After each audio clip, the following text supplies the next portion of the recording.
কোথাও ঘুরতে গেলে সেখানে কয়েকদিন একটু রিল্যাক্স করা যায় ঠিকই, কিন্তু বাসায় আসার পর কাজ অনেক গুণ বেড়ে যায়। আমার অবস্থাও হয়েছে তাই। বেড়ানো থেকে আসার পরে কাজ অনেক বেড়ে গেছে। এর মধ্যে বুয়াদের ঈদের ছুটি তো কাটতেছেই না, সে না আসাতে আমার কাজ আরও বেশি বেড়ে গেছে, ঝামেলা হয়ে গেছে। তো গতকাল শুক্রবার ছিল, জামাইও বাসায় দুপুরে লাঞ্চ করবে, তো সেই জন্য রান্নার তড়িঘড়িটা বেশি ছিল, খুব তাড়াহুড়ার মধ্যে ছিলাম। এই একের পর এক রান্না তুলে দিচ্ছিলাম আর হাতের কাজগুলো সেরে নিচ্ছিলাম। লাউ ভাজিটা করলাম, ডাল বসিয়ে দিয়েছি, এই যে দেখতে পাচ্ছেন পুঁটি মাছগুলো ভেজে নিলাম। এরপরে মাংস বসাচ্ছি, এর মধ্যে ডালে বাগারও দিয়ে দিয়েছি।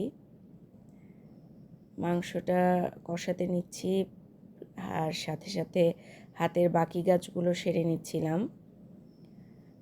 যেহেতু ছেলে আর বাবা দুজন নামাজ থেকে আসার পর, জুম্মার নামাজ থেকে আসার পরেই তাদেরকে খেতে দিতে হবে, এই জন্য তাড়াহুড়াটা বেশি ছিল। ভাতও বসিয়ে দিয়েছি যেন তারা আসলেই আমি খেতে দিতে পারি, এই কারণে। আর এর মধ্যে তো ছোট ছেলেটাকে খাওয়ানোর একটা প্যারা আছেই, তাকে খাওয়াতে বসলে অনেকটা সময় চলে যায়। তো এইভাবেই তাড়াতাড়ি করে কাজগুলো সারতেছিলাম। দুপুরের মেনুতে এগুলোই রাখছিলাম। আমার ছেলেটা খাচ্ছে, সবার থেকে জিজ্ঞেস করছিলাম যে এত তাড়াহুড়া করে রান্না করছি, রান্না কেমন হয়েছে। ছেলে রিভিউ দিল খুব ভালো হয়েছে।